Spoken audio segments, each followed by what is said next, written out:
Pledge of allegiance to the flag of the United States of America and to the republic for which it stands, one nation, under God, indivisible, with liberty and justice for all.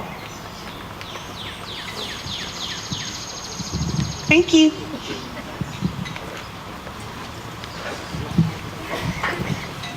Say, can you see by the dawn's early light what so proudly we hailed at the twilight's last gleaming, whose broad stripes and bright stars through the perilous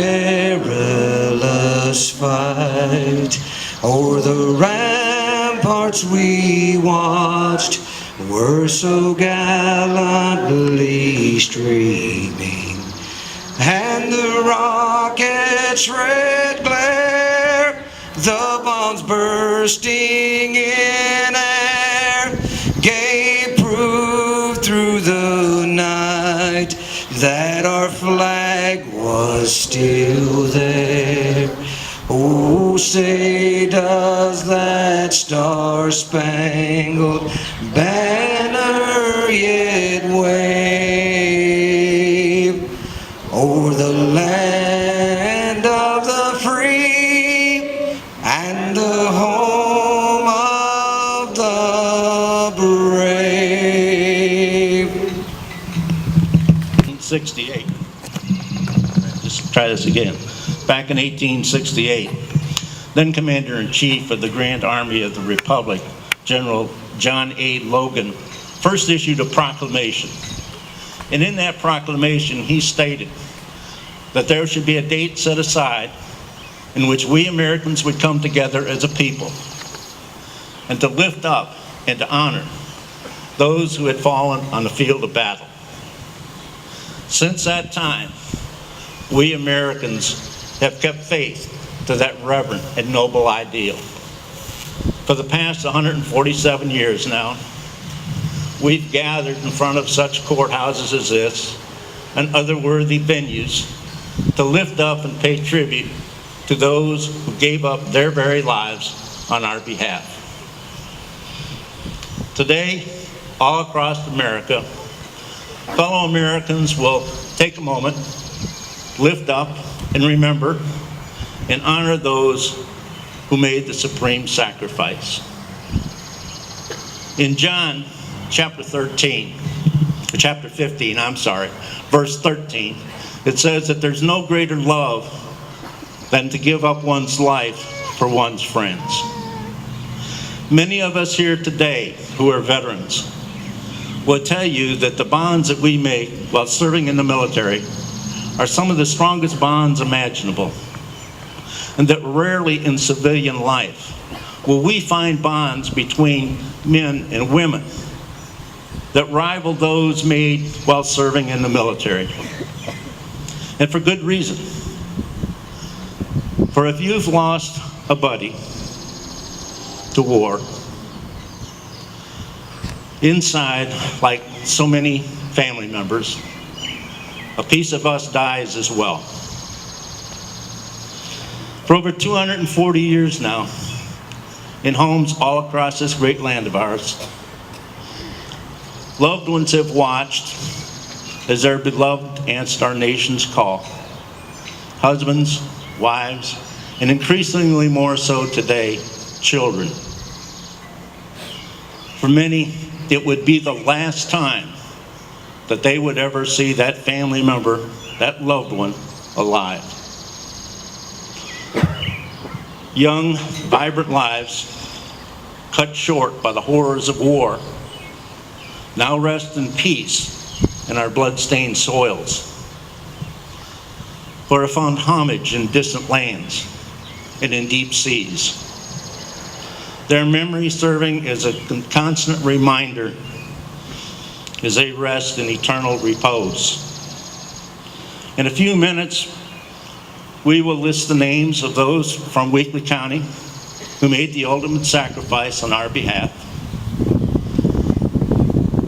And stand here before you and lift up their memory and honor that which they did on our behalf. And for me in particular, I lift up and I honor my uncle, Darnell Green, my cousin, Bill Christensen, my very good friend, Ed Turk, and my high school classmate, Dick Wormdahl, all of whom were lost on the field of battle. Yes, ladies and gentlemen, the loss of a loved one, the rights and freedoms that we enjoy today can be very painful and very personal. When asked by a reporter if the pain over the loss of her sons had eased with the passage of time, Rose Kennedy said that time didn't heal her wounds. The time was like scar tissue. And the more the time passed, the more scar tissue it was that built up over her heart. But that pain, that ache in her heart, never went away. It was always there. In our quest to find the time to do the many tasks that today's fast-paced society seemingly dictates, it's often easy for us to overlook and forget some simple truths.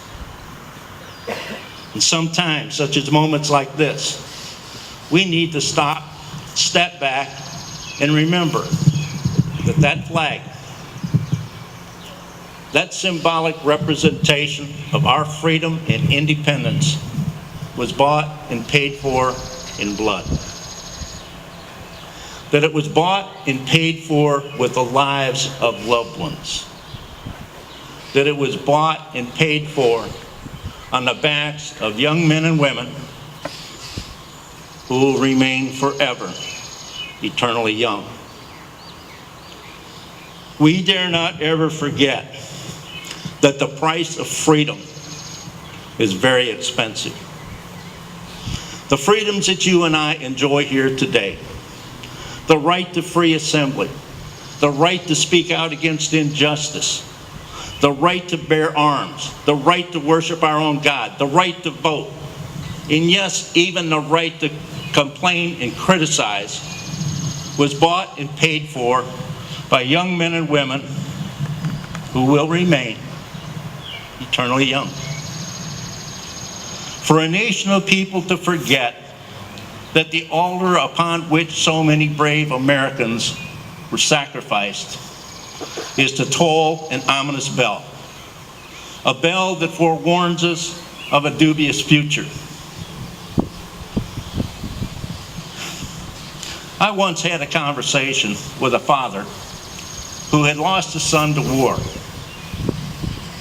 And in the voice that he struggled to hold and not let break, he told me that there were things that he just couldn't do anymore. That to drive by certain places or to attend certain events, such as this here today, were too painful of a reminder. And that oftentimes he would get in his car in the late afternoon or early evening and drive over to the cemetery in which his son had been laid to rest and kneel by his graveside alone, away from prying eyes and the pressures of life, and simply hold his son in his heart. For this father, like so many other mothers and fathers, husbands and wives, sisters and brothers, fellow brothers and sisters in arms, the price of freedom is almost too painful to bear.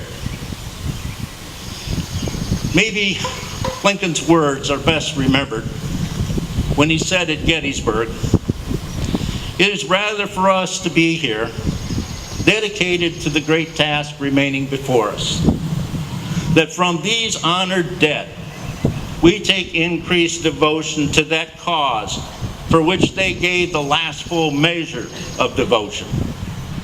That we here highly resolve that these dead shall not have died in vain. That this nation, under God, shall have a new birth of freedom, and that government, of the people, by the people, for the people, shall not perish from this earth.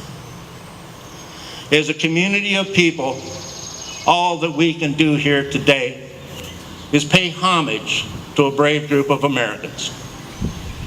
Yet our challenge as a community of citizens continues. It is our job, our duty, our sacred obligation as a free and independent people to carry on. To pick up that banner that our loved ones laid down their lives for and ensure that the America that they left to our stewardship continues to be a beacon to the world, the hope for mankind, and a bastion of freedom. For us to fail in that task is to fail those who died on our behalf. I thank you. Terry Castile.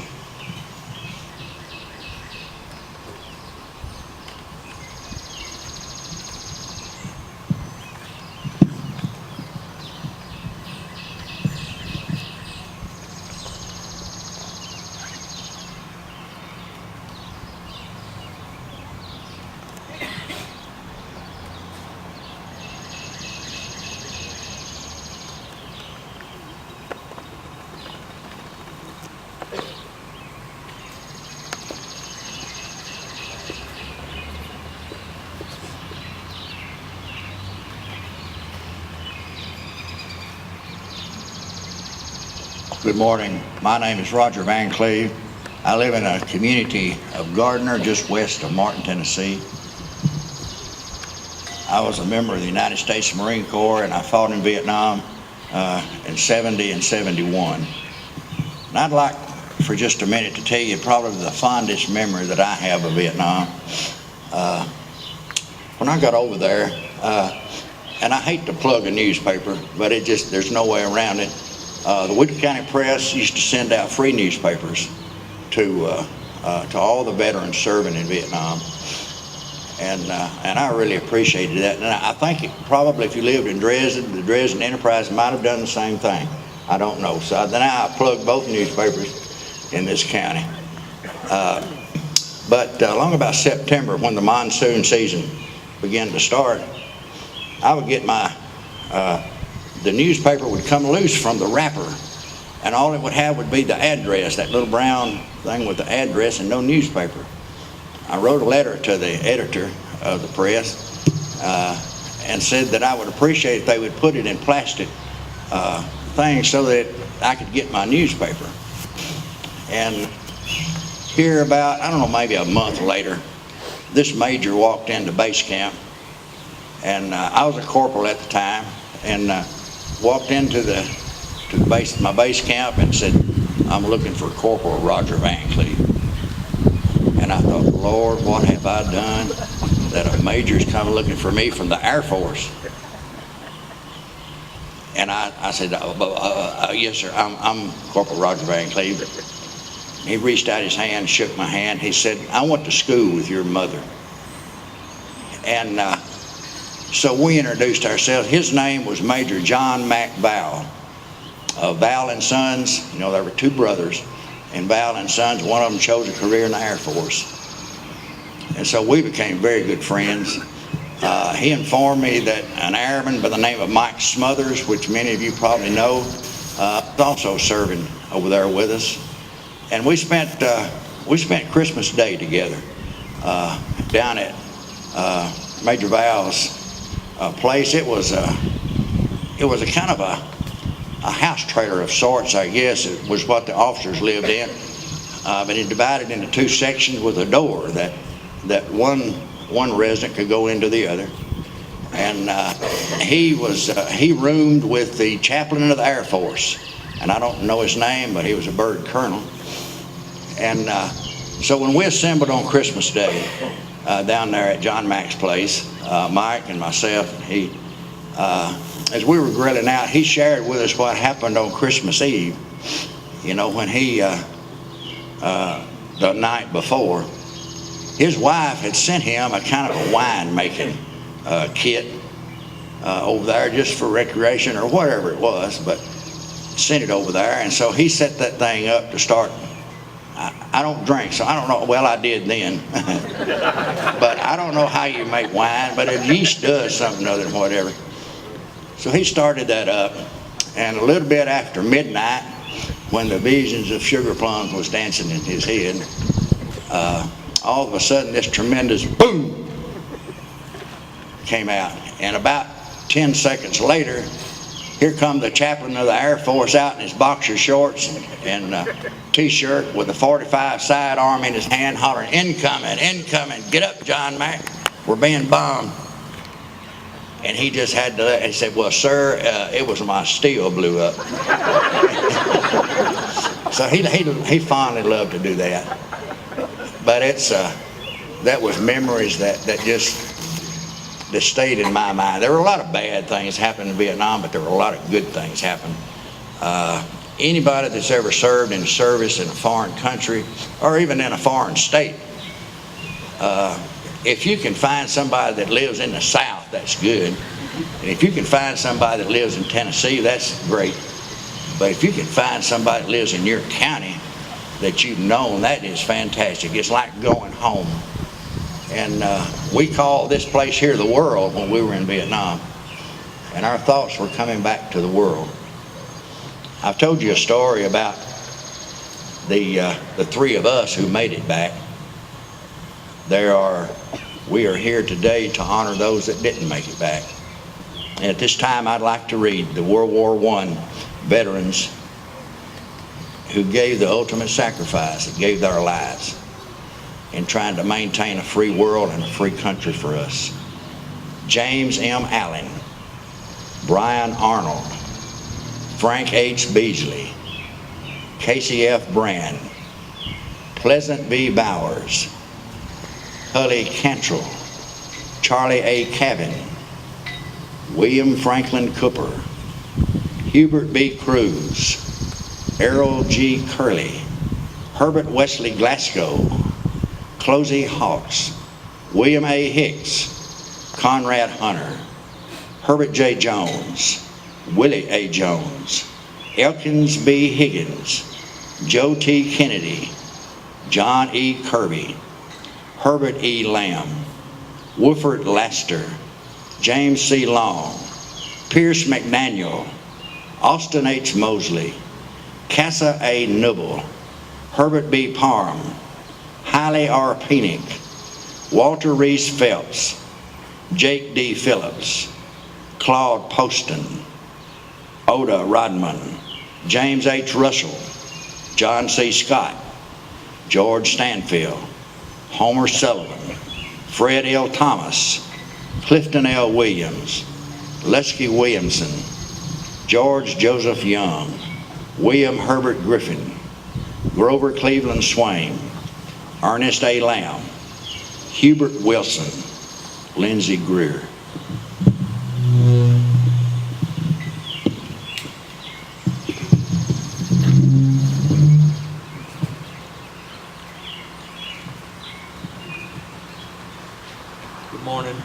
Good morning. I'm Randall Walker. Served in the United States Marine Corps from 68 to 72 and did a tour in Vietnam from 69 to 70. I'm going to read the first half of the World War II persons that were killed in the line of duty. Hewlin Black, David R. Bailey, John Beatty, Benjamin F. Brantley, Gilbert W. Brooks, James C. Bullington, Horace F. Butler, William J. Brand, Robert I. Capps, Eugene H. Chandler, Jesse E. Culver, Samuel D. Dismuke, John Tommy Drury, John T. Edwards, Isaac T. Fisher, Vaden Ford, James L. Garner, Wilson F. Harmon, Clyde H. Haney, Richard W. Grooms, Robert L. Harris, James M. Hawks, Claudie B. Hill, Crawford F. Hines, Lester C. McAlpin, George W. Myrick, James A. Myrick, Thomas E. Myrick, Wilson Page, Doris D. Parham, Jack S. Parks, Carl U. Parsons, Roscoe W. Ray, Robert T. Riggins, Ralph H. Sadler, Harold R. Smith, James H. Smith, Chester D. Snyder, Russell B. Sullivan, Walter B. Gardner, Emmett L. Sims, Ollie Lee Foley, James H. Cooper, Harry E. Haney, Richard M. Carmichael, Charles Henderson, U.W. Todd, Robert Tuck.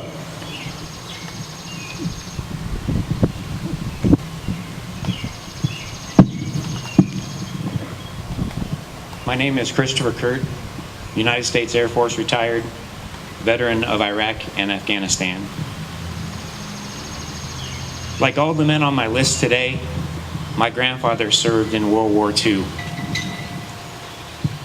In the end, it was because of the unwavering dedication and incredible sacrifice of so many that the war came to an end, and in turn, sent my grandfather home.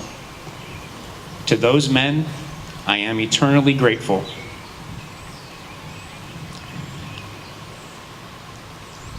James H. Turner, Harry L. Tyson, Ray L. Vowell, Russell L. Warden, Neil W. Williamson, Cecil W. Wilson, Pines J. Wilson, Howard B. Wiseman, Hubert T. Wright, Leland A. Viergen, Alf Taylor Cherry, Richard Owen Maiden, Robert M. Nanny, James Andre Sims, Richard Philemon, Harold Anderson Rushing, Francis Doyle Brooks, Robert Dwayne Freeman, Charles Glasgow, Harvey Walker, Leslie E. Freeman, Robert D. King, Dan Fernstorm, Aubrey Dennis Cooper, Tillman Kimball,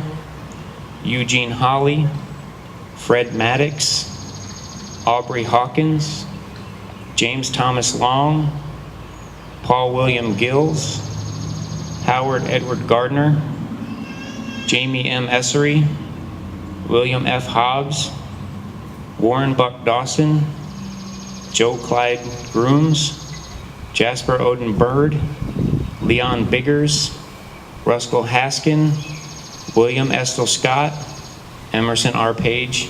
Thank you. We've been married 1 year yesterday, and I would like to read for you the names of those who made the ultimate sacrifice in Korea. Dennis W. Cooper, Newt H. Floyd, Richard P. Gibbons, Charles W. Godwin, Robert L. Jones, Samuel E. Scott, and Bobby D. Phelps.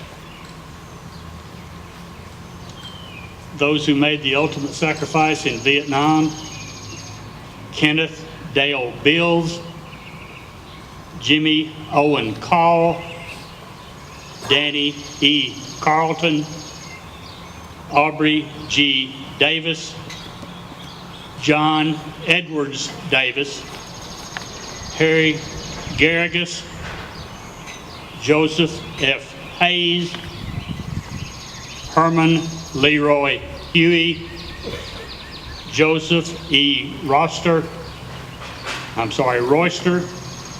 Melvin E. Tucker, Bonnie Lee Coleman, Tommy Dwayne Darling, Dennis L.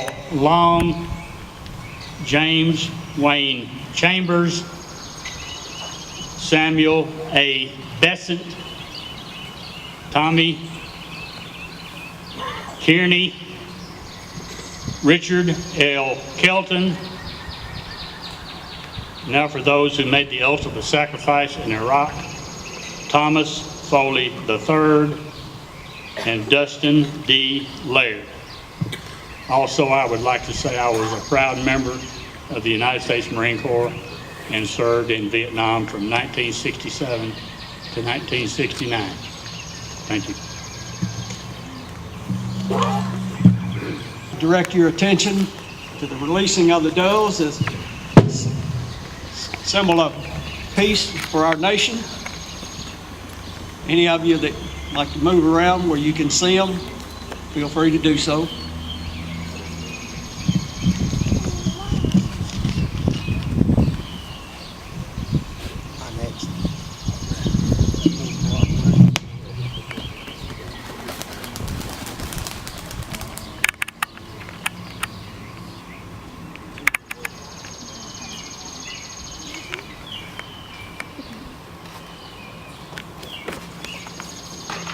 That's not it. That's the Eagles. That's Hotel California, okay? So just for those of you that like the Eagles, there's your little snippet of that.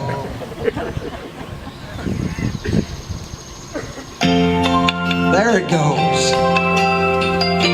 I hope I can remember the words.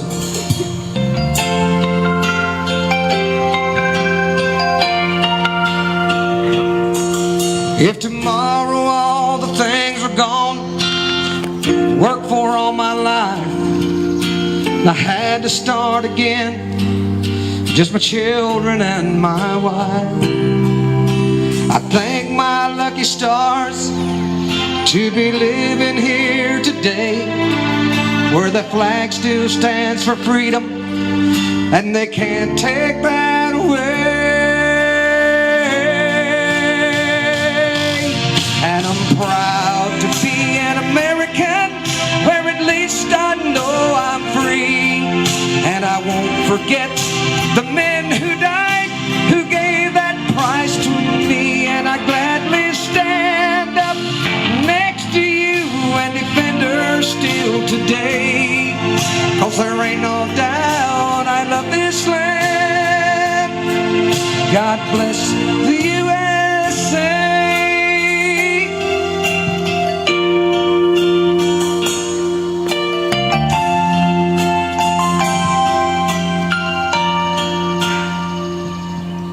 From the lakes of Minnesota to Weakley County, Tennessee, across the plains of Texas, from sea to shining sea, from Detroit down to Houston, and New York to LA.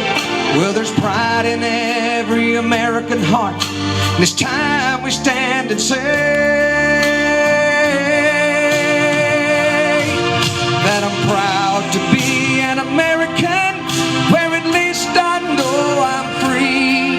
And I won't forget the men who died, who gave that right to me. And I gladly stand up next to you and defend her still today. 'Cause there ain't no doubt I love this land. God bless the USA. Y'all sing with me. And I'm proud to be an American, where at least I know I'm free. And I won't forget the men who died, who gave that right to me. And I'd gladly stand up next to you and defend her still today. 'Cause there ain't no doubt I love this land. God bless the USA. God bless America.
Let us pray together. Our loving God, continue with us. Help us to live our lives in a way that those who lay down their lives on battlefields across this planet won't regret what they have given us. They did it so we might have a better tomorrow. May they look down on us and smile as we make tomorrow better. Amen. I want to thank everybody for coming out. At this time, the West Tennessee Honor Guard will raise the flags to full staff. Request that everyone pay tribute, and will be dismissed after this ceremony is completed. Thank you.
Let us be dismissed at this time. I want to thank each and every one of you for coming out.